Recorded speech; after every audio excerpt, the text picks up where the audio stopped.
Welcome back to KidsLearnPianoLive.com. My name is Jamin, and as you can tell from the countdown clock here, the lesson is about to begin. If this is your first time playing piano, welcome. I'm very excited for you. You're going to do great. Hopefully you already received from us the welcome packet in the mail, and maybe you even got started on the Absolute Beginners video pack to teach you the names of the notes and things like that. But if not, that's fine. You'll do great. I'll show you how to play all the notes.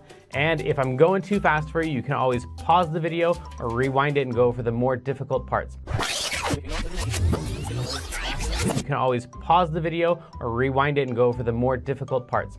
And even if you only learn a little bit of this song and you don't learn the whole thing, you'll still learn enough to help you build skills so you can learn other songs faster in the future. So jump in, give it a try. You're bound to end up at least a little bit better than you even are right now. Throughout the lesson, I may refer to Klopple Academy, and you can check out that link on the website if you want. Basically, it's a program that takes you all the way from learning the names of the notes, the very beginning, through 12 levels of classical and jazz music, through all the skills that you would need to become a professional pianist.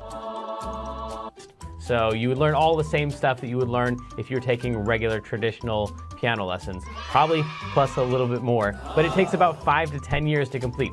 So you can just try out the first level, see if it's the kind of thing that you like, or if you just care about today's lesson and learning this song, then just ignore all those references and focus on today's lesson.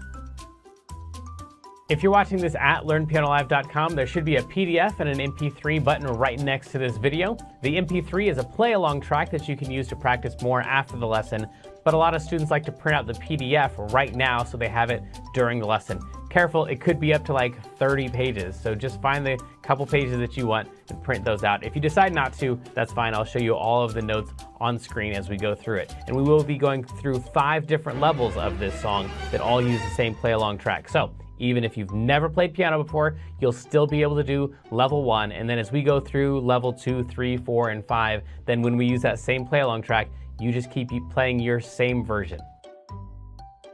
If you're watching this lesson in the archives and you have a question during the lesson, then feel free to click on that survey button. And at the end of the survey, there's a place for you to ask your question, and I will do my best to get back to you with the answer to that question. But if you're with us live as we're recording this today, then feel free to click on that chat button, and you can talk with all the other students who are logged in during the live lesson. And if you have a question about the lesson, then you can just go ahead and type that into the box that says, Ask Jamin a Question, and we will do our best to answer that question live in the lesson. All right, I think that's the end of the boring stuff. I'm ready to learn a song. Stay tuned at the end of the lesson and I'll show you how to win more points and earn more prizes next week. But for right now, let's get this party started.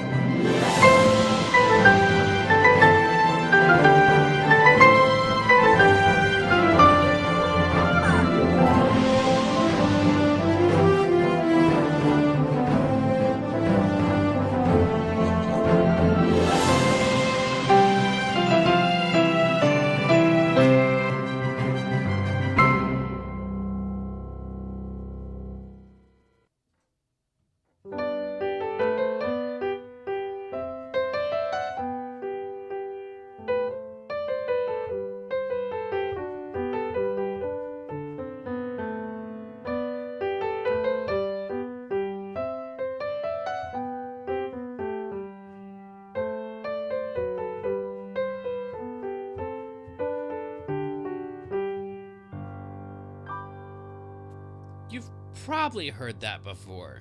If not, you are about to sometime in the near future because it's kind of around-ish, but most people don't know the name of it. The name of it is Minuet in G. Welcome back. I'm Jamin, and this is my buddy Klopple. Klopple, are you there? You're not there? Oh, there you are. Hey, good to see you. Right. He's a little bit lazy today, apparently, so he may not be jumping in as much as he usually does, which I guess is good news, and there's also some bad news about this.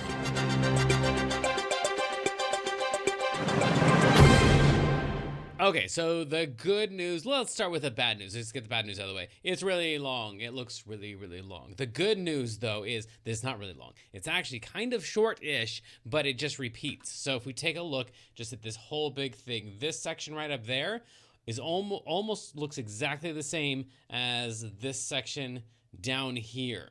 So you almost don't even have to learn the second half of the song. If you learn these first 3 lines, then we're good. Also, this uses a lot of patterns. So as you might notice here, that's a pattern that repeats right there and is like upside down right there. So there's a lot. And then there's also this thing, which is like it starts up high and then it comes down low and then walks up and then drops down to G. And then high, walks up, drops down to G. So the patterns are pretty much the same all the way through, but it is a lot of notes. Let's get started right up here at the top on a D. That's going to be this note right here. You can use any D that you want. In order to find a D, you just take any group of 2 black notes, like those ones right there, or those ones right there. Any group of 2. As long as you don't pick a group of 3, you should be fine. And the D is the one that's going to be right in the middle of the group of 2 black notes. So that's your first note, and then you're going to jump down to G. G is going to be a super important note in this song. So this one right here is a G. It is, if you take a group of 3 black notes, you take the middle note and drag it down just a little bit to the left, you'll land on a G every single time.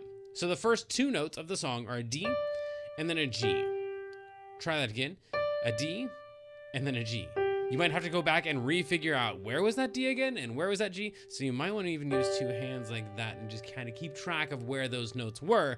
Whatever works. Eventually, down in the future, not right now. You don't have to worry about this. But if you're in a higher level and you are ready to think about this, then you might want to just put all your fingers there in that position right there. So G, A, B, C, D. If that's too scary for you, don't worry about it. Use any fingers you want. But that's going to make it a little bit easier because that thing right there is actually the next thing we're going to do. We're going to play all the notes all in a row. So we're going to play that one, down to that one, and then walk it straight up to that one, and then jump down to the G again and play the G one more time. That's actually the whole entire first line. It goes D, G, A, B, C, D, G, G. That's the whole thing. You start at the top, you go down to the bottom, you walk it up to the top, you jump down to the bottom, play it twice, and bam, you're done. Yeah. Okay, cool. This next line is going to have a similar-ish pattern like we talked about. It's going to start up high. In fact, it's going to start even higher than the last one. The last one started on a D. This one's going to start on an E. So we're going to go 1 note higher than that D was. And this is going to be the first note of that second line. Now, if you're thinking, wait, hang on, I'm not ready for the second line, that means you're a normal human being. So if you're in the archives right now, then just press pause on the video and practice up that first line. If you need to review it, you can rewind and go back and watch more of that. But if you're live with me, just get all the notes that you can. Don't worry about the rest. So we're going to go to this E right here. It's 1 note higher than the D. And this time we're not going to skip down quite as far. We're only going to skip over 1 note to get down to the C. This is where I am right here. E down to C, and then you're going to go straight up until you run out of fingers. So C, D, E, F, G, and it's kind of a lie because we do have one weird note. It's this one right here. It's got a hashtag on it. So this F right here is not really the note you're supposed to play. The note you're really supposed to play there instead of that F is this F sharp right here, this black note. So when you play up through all of those notes, it's supposed to play like that. Now don't hold them all down. I'm just doing that so you can see what the notes are. But that is, there we go. That's that line right there. So the first line starts on D, jump down to G, walk it straight up, jump down to G again. The next one is going to start here on this E. Notice I use my middle finger. Again, if you're kind of an advanced student, you might want to jump to your middle finger for that one. So you have enough fingers for C, D, E, F sharp, G. And then down to those same 2 Gs, again, that we had before. 2 Gs ends that line, and 2 Gs ends that line as well. So what we have so far, we're actually almost done, trust me. What we have so far is the first line, and then the second line. And most people are going to complain about that big jump from that G to that G and be like, I can't reach from the G to the G. You don't have to. Even if you just use one finger, you just jump down to the G after that high G. Okay, cool. This next one right here is where it sounds really fancy and technically difficult, but technically it's easy. So we're just we got to find the right note first. So we're going to play a C that is 1 lower than the note that we started on. So we started on a D right there. If we go 1 note to the left, we land on a C, and we're just gonna we're gonna go left, but we're gonna accidentally go the wrong direction first. So we're gonna go accidentally to the right and then be like, oops, I didn't mean that. And then down to the left. So C, the wrong direction, and then finally the right direction. So that's C, D, C, B, A. Yeah, cool. So that one started on C. Then we want to do the exact same thing, but start on B this time. So we're going to start on this one right here, and we're going to, oops, go the wrong direction, and then go the right direction. Okay, cool. And then this one right here, instead of starting on the next note down, we're going to start on an F sharp, and we're going to do the opposite. So we're going to go from this F sharp right here, we're going to go up, up, up, like that. And then it says turn around, you're going to skip over a note. I'm sorry. These last 4 notes right here are kind of the trickiest part of the whole song, in my mind. So we have F sharp, G, A, B, all those. We got to skip down to a G, back up to the B, and then land on an A. That one's going to take some practice. Yeah. But once we have that, that whole entire line is C, oops, down, down, down, B, oops, down, down, down, F sharp, walk it up, G, B, A. And then we're pretty much done with the song, because this next line is the exact same thing as the first line. You already know that one. This next one is the exact same thing as the second line. These next 2 chunks right here are the exact same thing as you did before. And then this next one, actually, I think it's easier than the third line, because instead of going down to an F sharp and like having to turn it upside down, you don't turn it upside down. You just go the next note down. What we wanted to do before, where we went C, B, A, that's what we're finally going to get to do right here. We're going to just play an A, go oops, and then go down, and then end it all on a G. Don't forget to play that F sharp right there where it says F. We're going to have that one right there. So watch out for that one. And then it ends on a G. And that's the whole thing. That's the entire song.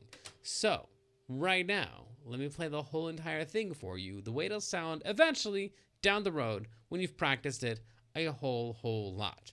The first line would go. Second line. Third line.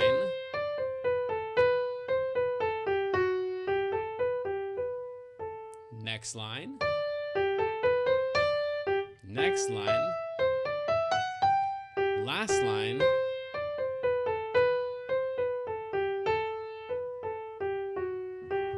Yeah, that's it. So once you have all of those, yeah, I had a feeling. Okay, then you have all of level 1 stuff, and that's pretty much the same as level 2 and kind of level 3 and 4 and 5 act. You've already learned kind of a technical version of this in ways that we haven't even talked about yet. But before we get to any more complicated stuff, sit back, relax, and join us in Kloppel's Rockstar Theater to watch this week's featured video.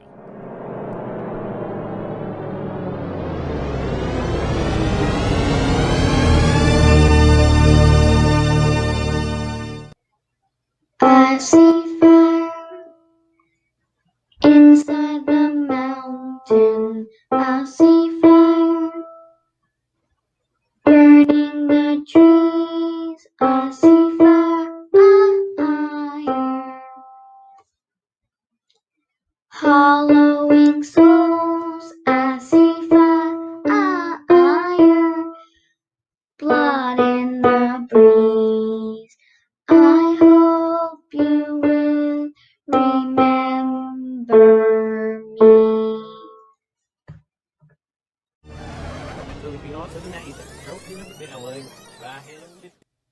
I thought at some point, like, she came through of the green screen that she had. But anyway, it was an adorable picture. And a great job playing that song. Now it's time for a little bit of mailbag. If you'd like to win an extra 750 points by being the mailbag winner, just fill out the survey at the end of the lesson, or send us a message anytime during the week using the contact button at the top of the page. This week it comes from Adrian B, who says, "Dear Jamin, what's the difference between a treble clef and a bass clef?" Let me show you. Actually, this one's going to be relatively simple. If we go down to, you got to get to level 3 before you see one of these. But this right here is a treble clef sign. Just that squiggly mark right there. That's a treble clef sign. Down here, this thing is a bass clef sign. You gotta have the 2 dots in there. The 2 dots are part of the bass clef sign. So when those signs are matched up with this staff, the 5 lines, then the whole thing all together is a treble clef. So if we zoom out and we go down to this second line where I haven't written anything yet, then this entire thing right here, that is a treble clef because it's the treble clef sign plus the 5 lines and 4 spaces of the staff. This whole thing down here, that's a bass clef, and that's the difference between the bass clef and the treble clef. Usually the bass clef is going to be played with the left hand because it grasps all the lower notes, all the notes from middle C. Let me see if I can do this. Here we go. From middle C on down are all going to be written out on the bass clef, and the treble clef is going to graph everywhere from middle C on up, and that's going to be your treble clef. So usually, because your right hand is on your right side and your left hand is on your left side, then the higher notes are going to be in the treble clef and the lower notes are going to be in the bass clef. That's not always true, but that's mostly true. And now I'd like to take you back a little ways to talk about a couple composers.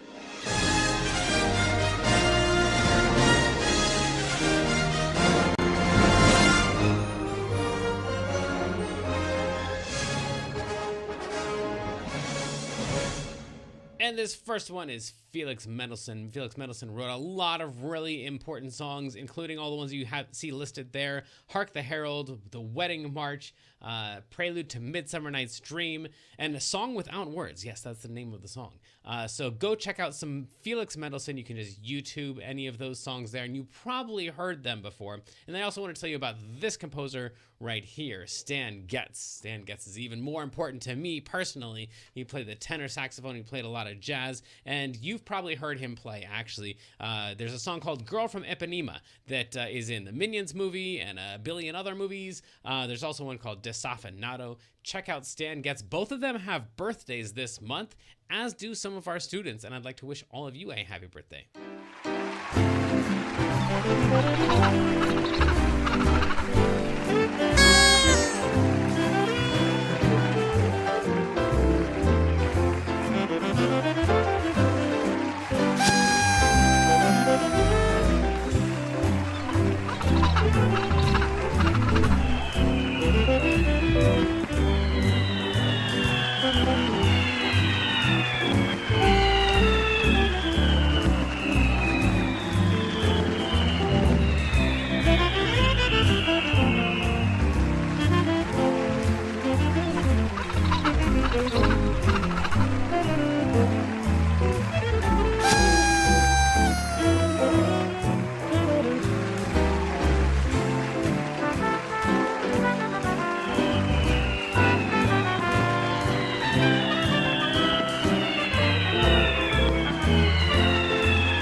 Birthdays to all of those May birthdays.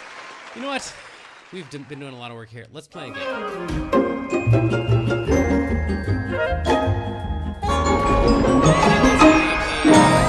Major, minor. So here's the deal. There's 2 types of chords that are really important in the world. One is a major chord. It sounds like this. And it's generally associated with like happy songs. And then there's one called a minor chord. And the minor chord is generally considered sad or mellow or depressing. There are some really happy minor songs. And some really sad major songs.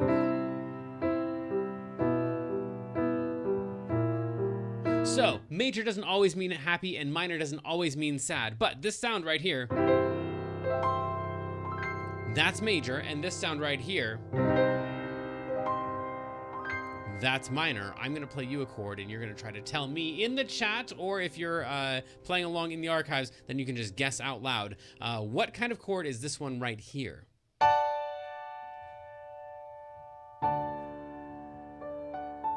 What do you think? That one was actually major. Yeah, the minor one would have sounded like this. Okay, let's try two more. What about this one right here? What do you think that one is? That one was actually major. Yeah, minor would have sounded like this. Yeah. Okay, let's try one more. How about this one right here?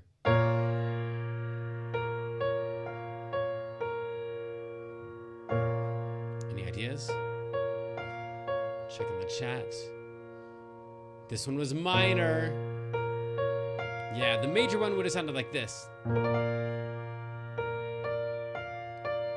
Yeah, so major and minor, it takes a lot of practice to be able to just hear it and identify which one is which, but we'll keep practicing that stuff. That's kind of stuff that most people don't need to know, kind of like today's secret information.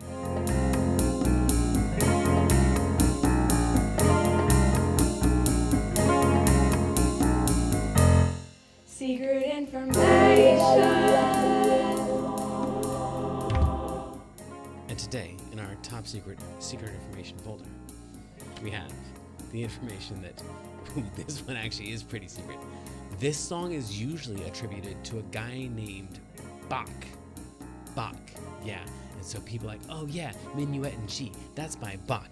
But the truth is, we are not entirely sure who it's by. It might have been by a guy named Christian Petzold. So either Bach or Christian, I don't know which one of them was the actual author of it, but it's usually attributed to Bach. Just know in the back of your mind when someone's like, oh yeah, that song by Bach, it might not actually be Bach. Okay, cool. The other thing in our top secret information folder is that this song uses something called counterpoint. Counterpoint. Yeah, counterpoint is just when there's like two equally important things going on at the same time. So it's kind of like no matter if you listen to the right hand or if you listen to the left hand, both of them would kind of sound like a melody. And we're not really going to run into that until level 4.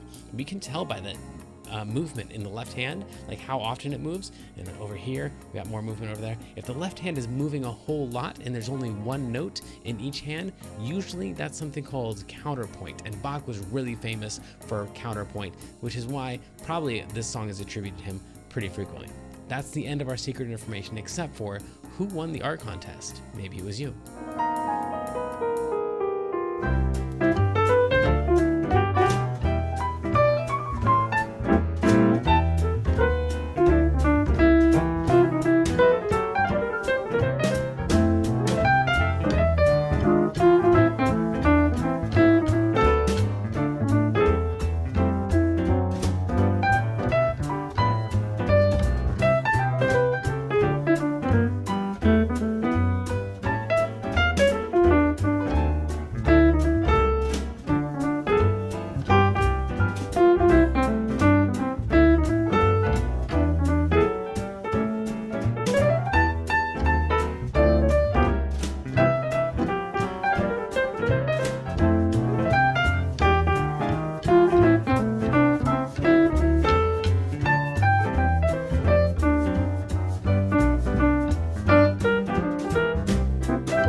Congratulations, very nice. There is also one more winner this month, and that's the winner of the raffle.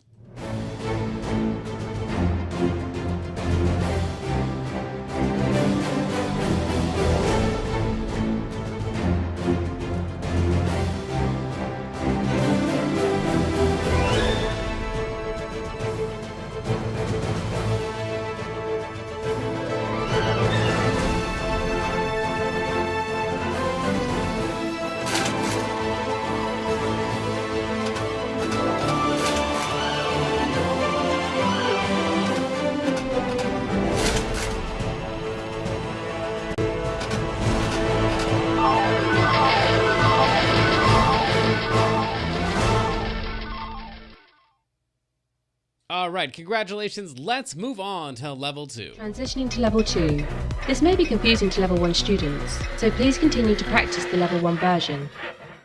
Okay, so here we go. On level 2, we got to move backwards here. This is going to be the exact same notes as level 1 already played. So if you were able to do, okay, hang on, just checking the chat.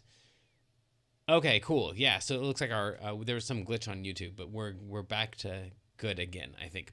Okay, so then level 1, level 2, these same exact notes. It just looks way scarier now because now you have all the lines and spaces, the treble clef, which you probably recognize right there from our mailbag. There's no bass clef, so there's no left hand. It's literally the exact same thing. If you wanted to add in a little bit of left hand, then these notes up here are what your left hand would play during those sections. So you could play a G at the beginning of it, and then a C during the next section, and then back to a G. But the notes are exactly the same. Let me just run through it here and show you what each of these lines look like. So the first line would be like, next line, I'm sorry, this is still the same line. That was the first half. Then the second half would be this. The next section would be,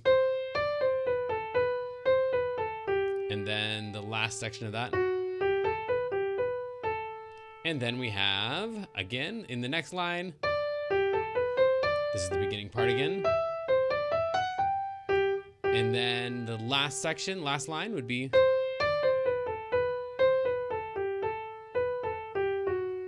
and that's it for all of level 2. That's all the notes.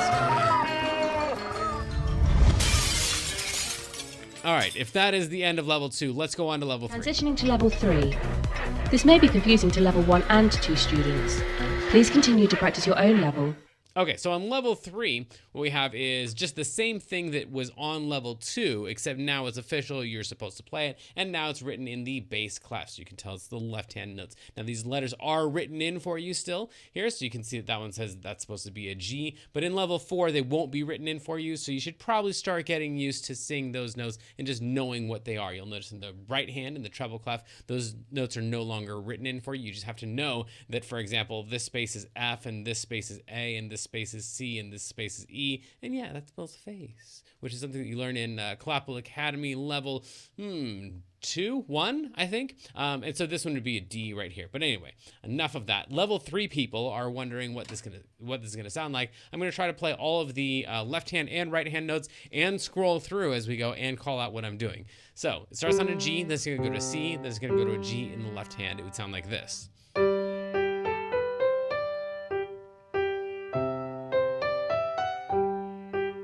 Next line.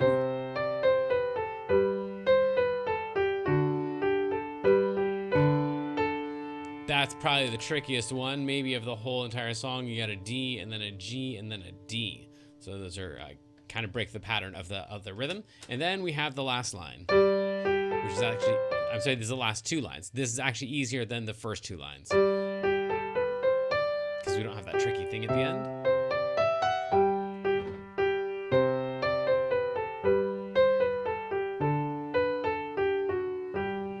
That's it. That's the one. So we go too slow, he says. Too slow. We go on to level 4 now. This won't be too slow at all. Transitioning to level 4. This may be unsettling to lower levels.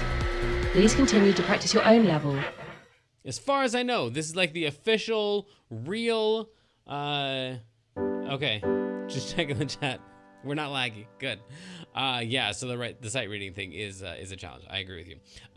So then this is like the real official version of what's supposed to be played. The left hand, I'll play it just by itself for you so you can hear what it sounds like. It's going to start out here with... So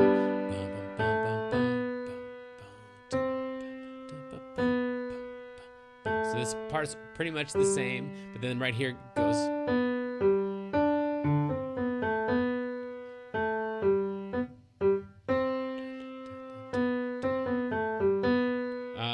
Nope, sorry. Nope. Yeah. Yeah, okay, cool. It's interesting that it uses the same pattern as the right hand does. Yeah, we'll just try both hands together. That might be easier. So then it would go something like this. Let me slow it down for you so you can pay attention. If you're working on level 4, then eventually it's going to sound like this.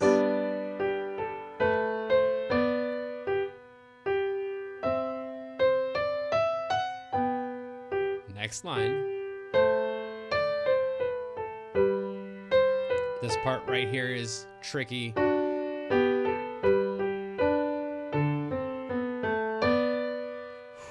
Yeah, okay. So then that part will take some work, and then we go.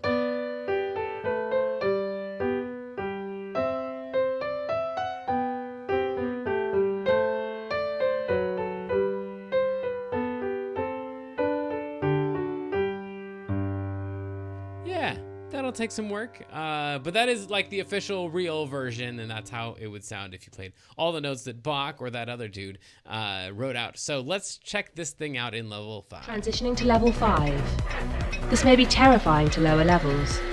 Please continue to practice your own level. Okay, oh no, it did it again. Okay, I gotta figure out what's going on with that. Let me see, give me just 1 second, and let me see if I can pull this thing up. I'll be right back.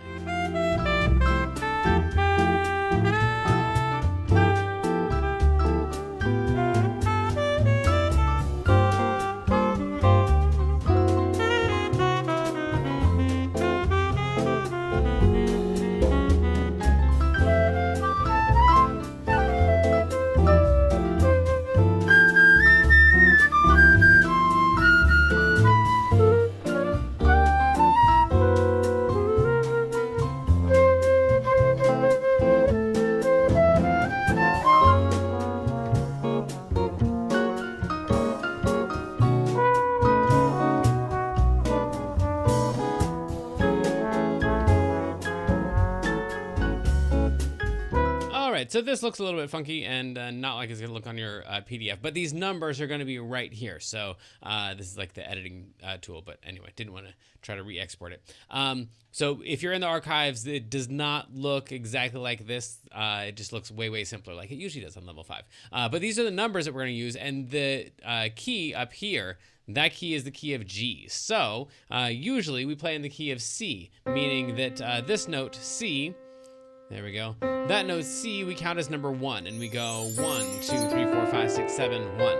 But as you might have figured out from the name of the song, Minuet in G, this song is in G, which means G is number 1, and we would go 1, 2, 3, 4, 5, 6, 7, 1. Now, a lot of times we just teach the song in the key of C anyway, even if it's supposed to be in the key of G. But this one, because it was part of the name, I figured let's just play it everybody in the key of G. So you've been playing in the key of G this whole entire time. So these are gonna be the exact same notes, actually. Finally, for once, this might be the first time ever, we're actually gonna play in the same key that everybody else has been playing in. I'm gonna try to call out the numbers as I go, and the right hand would go something like this: 5, 1, 2, 3, 4, 5, 1, 1, 6, 4, 5, 6, 7, 1, 1, 1, 4, 5, 4, 3, 2, 3, 4, 3, 2, 1.